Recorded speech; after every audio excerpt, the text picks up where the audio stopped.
When Poltergeist hit theaters in 1982, audiences thought they were watching a fun suburban ghost story, but they had no idea the terror on screen was bleeding into reality. The problem started early. During filming, the clown doll that attacked young Robbie wasn't just acting. It malfunctioned and wrapped a mechanical arm so tightly around the child actor's neck that he began turning blue, forcing Steven Spielberg to personally intervene to save the kid from his own prop. That wasn't the only secret. Officially, a horror legend directed the film, yet on the soundstage, crew members knew the name on the director's chair was a lie. Who really directed Poltergeist? And why did Hollywood cover up the truth? We're peeling back the curtain on the near-fatal accidents, the hidden director, and the tragic deaths that followed this movie home. Here are 30 scary facts you didn't know about Poltergeist. Number 1. Real skeletons were used in the pool scene. During filming, actress JoBeth Williams had to thrash around in a muddy, rain-filled pit while fake corpses floated beside her. Or at least that's what she thought. Years later, it came out that the skeletons weren't plastic props at all. They were real human remains purchased from a medical supplier. At the time, using genuine bones was cheaper than crafting realistic replicas, so the production went that route without telling the cast. Williams later said her terror on screen came from believing the scene was dangerous. In a way, it was. Special effects artist Craig Reardon later confirmed under oath that the bones were authentic, sourced from anatomy labs. Fans still say that was the moment the so-called poltergeist curse began. The movie's ghosts stopped being make-believe and became disturbingly real. Number 2, the real house still draws fans decades later. The Freeling family's suburban home was never a Hollywood set. It was a real house in Simi Valley, California. Built in the late 1970s, the two-story home still stands at 4267 Roxbury Street, looking almost the same as it did on screen. Locals say fans still drive by every Halloween to see it, especially at night when the porch light is on. During filming, residents often gathered outside to watch the crew transform the quiet street into a stormy nightmare, complete with flashing lights and fake thunder. Decades later, the house gained a reputation of its own, with tourists claiming to feel uneasy around it. Though no strange events have ever been proven, the sight of that familiar home instantly brings back memories of static TVs, shaking walls, and a haunting that stirred in America's most ordinary neighborhood. Number 3, the clown doll almost killed a kid. One of the scariest moments in Poltergeist came alarmingly close to turning into a real accident. The clown doll that attacks young Robbie was a mechanical puppet powered by air tubes and motors. During filming, the doll malfunctioned and its arms wrapped too tightly around actor Oliver Robbins' neck. At first, everyone thought his struggling was part of the performance. Then the crew noticed he was turning blue. Steven Spielberg rushed in to pull the doll from just in time, stopping the scene instantly. Robbins later said the incident scared him more than any ghost story ever could. Number 4, Spielberg quietly took control behind the camera. Officially, Poltergeist was directed by Tobe Hooper, the filmmaker behind the Texas Chainsaw Massacre. Yet many who worked on set say Steven Spielberg was the one quietly steering the ship. Since Spielberg was already under contract for E.T., he wasn't allowed to direct another film at the same time. Still, crew members later shared that he was constantly on set, giving direction, adjusting camera angles, and shaping performances. Even the movie's tone, heartfelt, suburban, and family-centered, felt closer to Spielberg's style than Hooper's gritty horror roots. Hooper himself called the relationship a creative collaboration, though few people believed it was equal.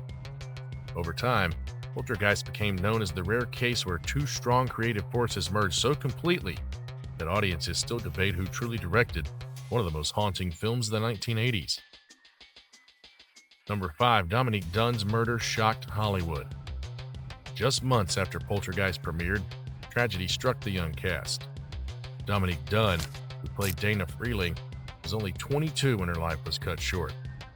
In October 1982, her abusive ex-boyfriend showed up at her Los Angeles home, and after an argument, he strangled her in the driveway. She fell into a coma and passed away 5 days later. The entire entertainment industry was stunned. Dunne had been seen as a rising star with a bright future ahead. Her killer served less than 4 years in prison, sparking outrage and heartbreak among fans and colleagues. The loss hit especially hard because audiences had just seen her in Poltergeist, smiling and alive on screen. Her death became one of the earliest and most tragic events linked to what fans soon began calling the Poltergeist curse. Number 6, Heather O'Rourke's death was misdiagnosed. You see, Heather O'Rourke was the heart of Poltergeist, the sweet little girl who delivered the haunting line, "They're here." Off screen, she was cheerful, professional, and deeply loved by the cast. Years after the original movie, while working on Poltergeist 3, Heather became seriously ill. Doctors initially believed she had the flu, but her condition worsened quickly. It was later discovered that she had an undiagnosed bowel obstruction that caused a fatal infection. She passed away in 1988 at just 12 years old. Her death shocked fans and castmates, especially since she had appeared healthy only days before.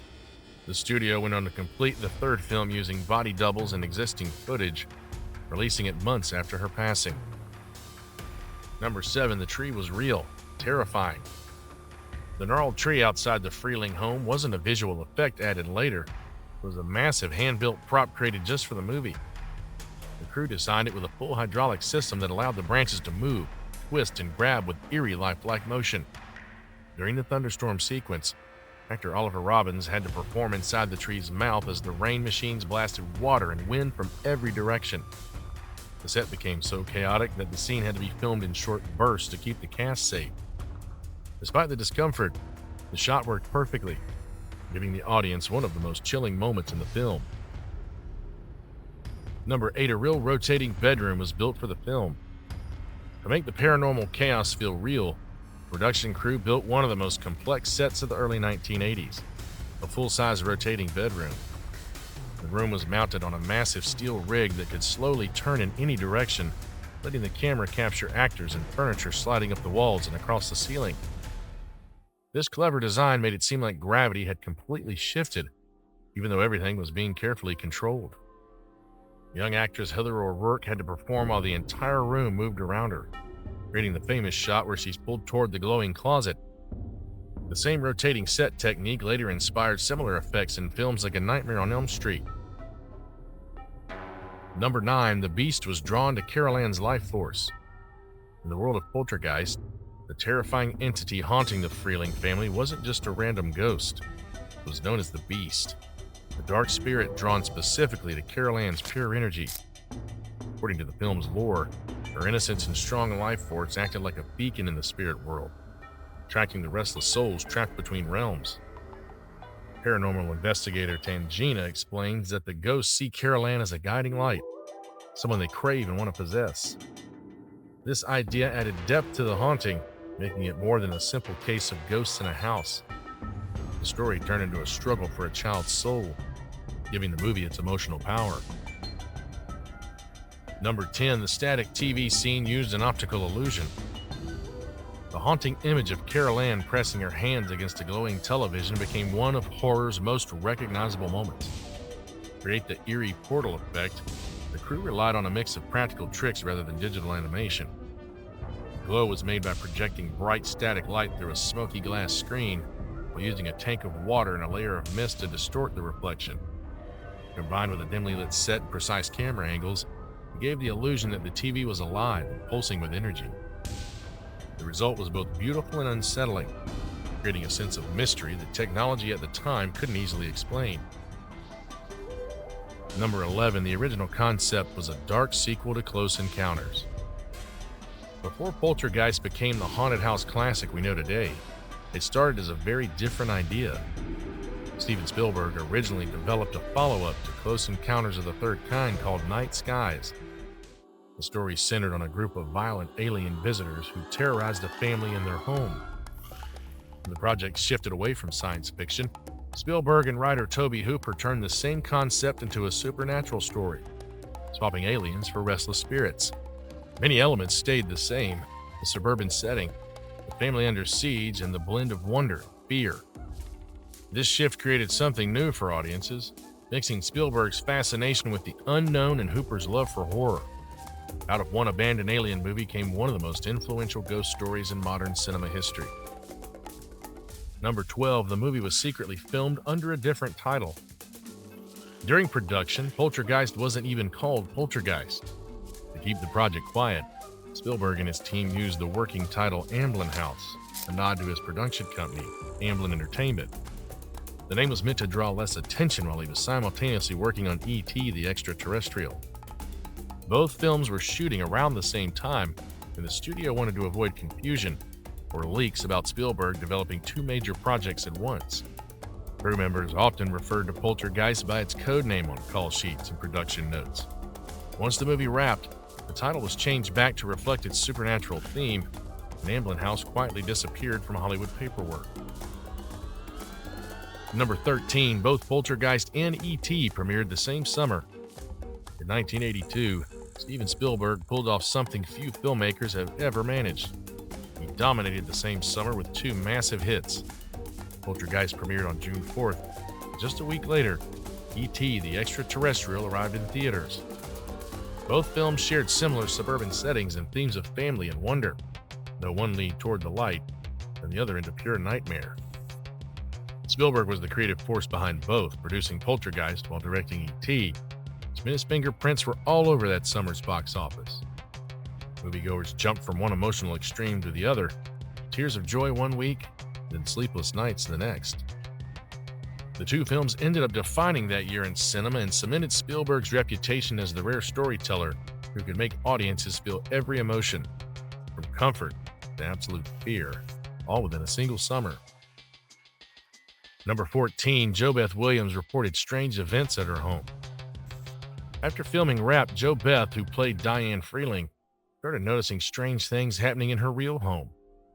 She later said that every night when she returned from the studio, the framed pictures on her walls would be tilted or lying flat on the floor. She'd fix them, only to find them moved again the next morning.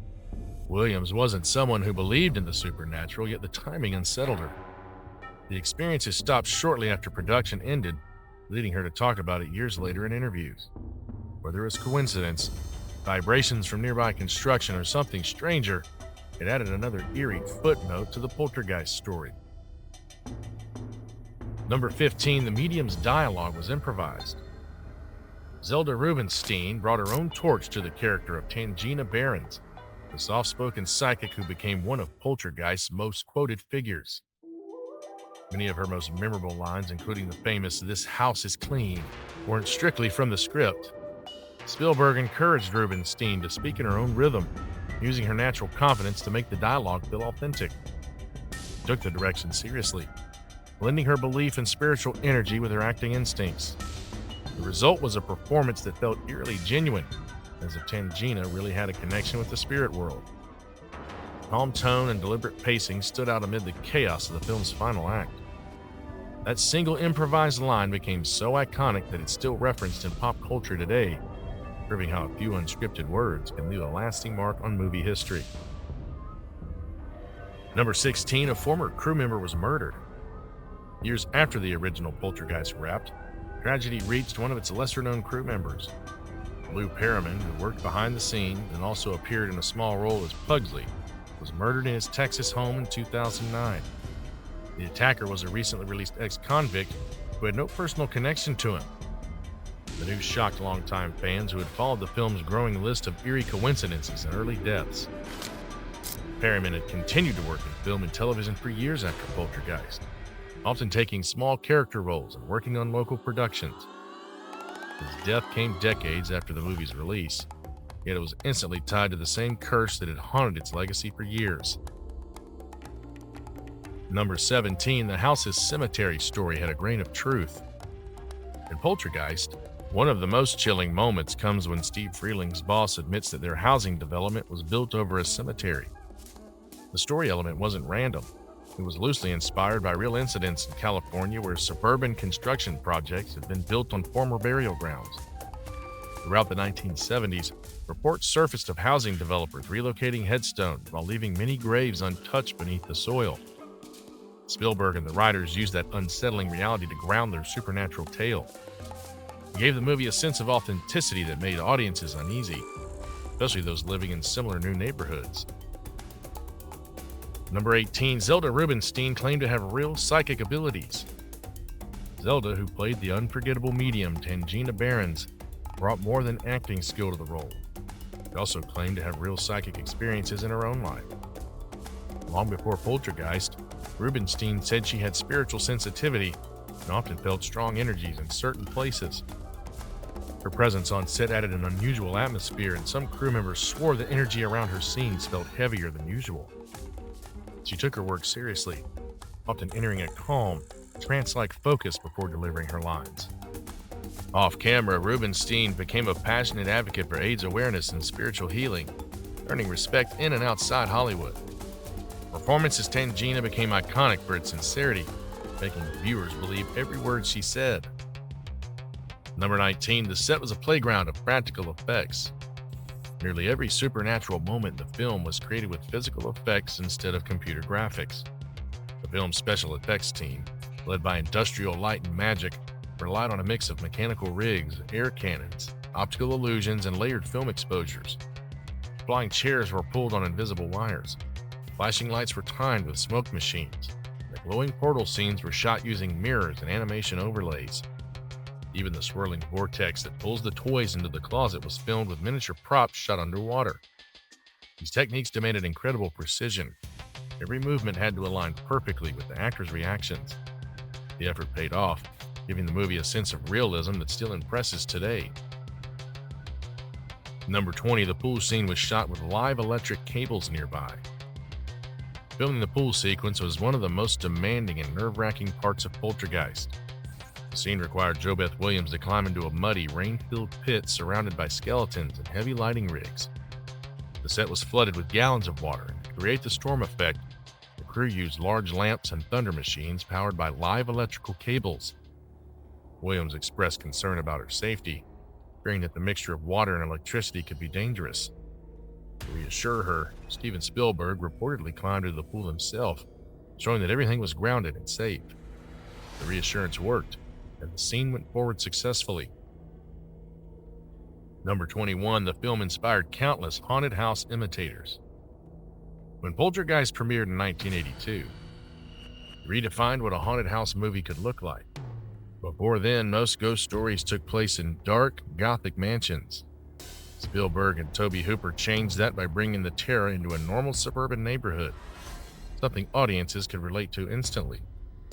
The film's success inspired a wave of similar stories throughout the 1980s and beyond.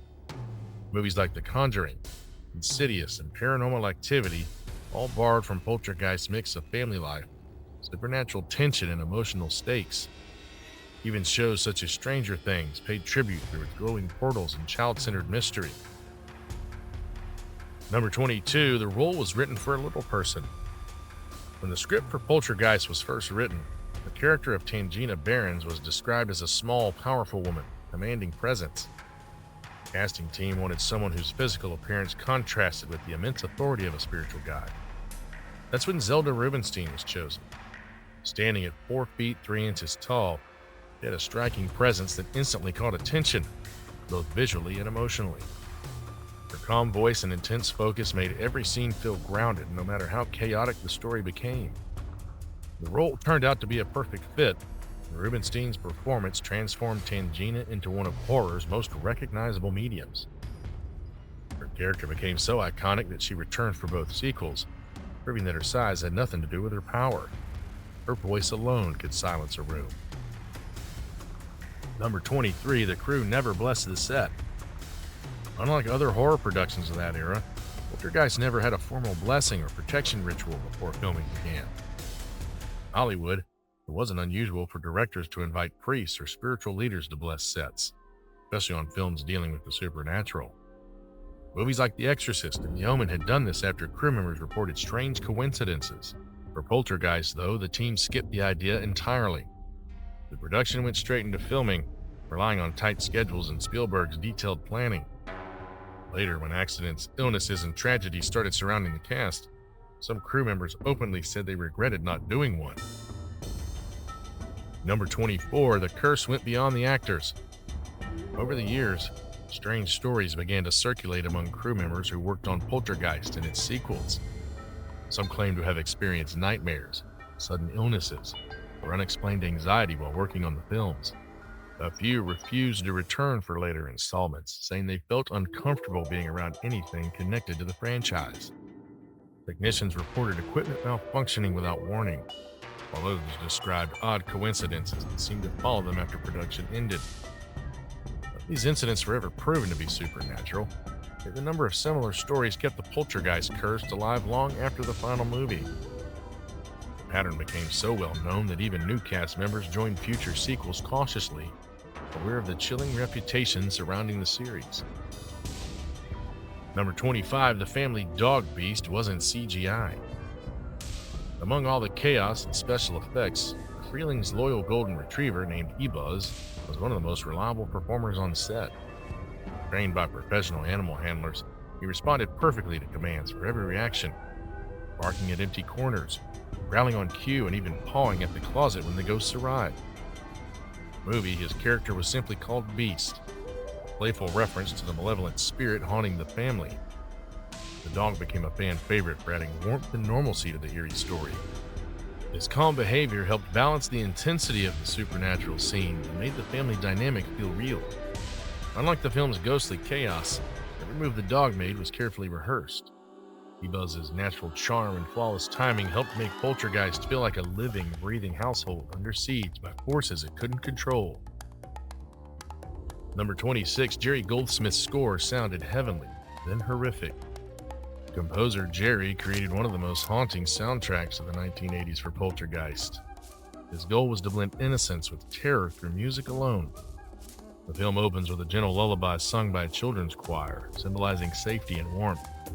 As the story unfolds, that same melody slowly twists into something darker, layered with intense organ blasts and eerie strings. Goldsmith's careful transitions made the shift from calm to chaos feel natural, heightening every scare. He also used experimental recording techniques, blending orchestral arrangements with ghostly sound effects to make the spirits feel alive through sound. The result was a score that earned him an Academy Award nomination and remains one of his most recognized works. Number 27, the production almost had an R rating. When the film was first reviewed by the Motion Picture Association, it received an R rating due to its intense scenes and realistic visual effects. The studio was caught off guard since the film has been marketed as a family-oriented supernatural thriller under Spielberg's brand. Spielberg personally appealed the decision, arguing that while the movie had scares, it wasn't graphic or violent enough to warrant a restricted rating. After review, the MPAA agreed and changed it to PG, which was the first time a film with that level of horror intensity had earned such a lenient rating. The PG-13 category didn't exist yet. It would be introduced 2 years later, partly because of the controversy surrounding Poltergeist and other similarly toned movies. That rating shift helped make Poltergeist accessible to wider audiences, ensuring its place as one of the most successful supernatural films of its era. Number 28, a miniature house was built and filmed with real dirt and worms. For Poltergeist's explosive finale, the crew didn't destroy a real home. They built a detailed miniature replica of the Freeling house, complete with furniture, siding, and tiny household props. To make the collapse look unsettlingly real, special effects artists went further than expected. They packed the model with dirt, debris, and even live worms. When powerful vacuums pulled the structure inward to simulate the supernatural implosion, everything inside burst apart in one incredible take. The mixture of soil, dust, and crawling insects gave the destruction a disturbingly organic look. Shot in slow motion, the entire sequence lasted just seconds on screen, even though it took weeks of setup and testing. The result was so convincing that many moviegoers thought the production had blown up a real house. Number 29, a real earthquake interrupted filming. During one of the storm scene setups in California, a small earthquake reportedly shook the set. Cameras were off. Several crew members later mentioned that the timing felt eerie, considering they were filming a sequence involving shaking walls and moving furniture. The incident didn't cause damage, yet it became another story that fueled talk about strange coincidences following the production. Number 30, the Freelings' goldfish were real pets. In the opening kitchen scenes, the Freelings' family goldfish swimming in a bowl were genuine pets belonging to a crew member. The production briefly borrowed them to make the home feel authentically lived in. Spielberg was famously detail-oriented. He wanted every part of the house to look like a real suburban family lived there, down to the pets. And that's it. 30 facts that prove the terrifying story of Poltergeist was more than just fiction. The accidents, the cover-ups, and the tragic loss of young stars all tied to a single film. It's a pattern too strange to ignore. We want to know, do you think the Poltergeist curse was pure coincidence? Or did something really follow that film home? Comment down below and share your thoughts. Leave a like and subscribe if you want to see more videos like this. If you want to dive deeper into another classic with a truly cursed history, check out the recent video covering 15 scary facts you didn't know about The Exorcist, the film that started the real-life horror trend. Stay tuned for our next classic movie rewind.